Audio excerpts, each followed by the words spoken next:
Hi, welcome to Richard Kabili YouTube channel, and for today's tutorial, I will be teaching you on how to change actions in voiceover on iPhone X. But first, kindly subscribe to this channel and don't forget to hit the subscribe button and the bell to notify you for the new updates. And let's start! Using your iPhone X, from your home screen first, go to Settings. Then in the settings, scroll down and find the accessibility, then tap. Then in the accessibility, go to vision section and then tap the voiceover. Then in this part in the voiceover, scroll down and find the verbosity, then tap again. Then in this part in the verbosity section, scroll down and find the actions and then tap. Then in the action section, you can now add the actions that you want. For example, you want to add speak, just tap it until there's a check mark on the side, just like this. And if you want to add also the change bit, just tap it until there's also a check mark on the side.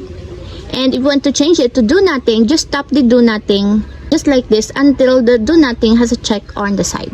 And that's it. We have successfully changed actions in voiceover on iPhone X. If you have a question, can you comment down below, and don't forget to hit the subscribe button and the bell to notify you for the new updates. And thank you for watching!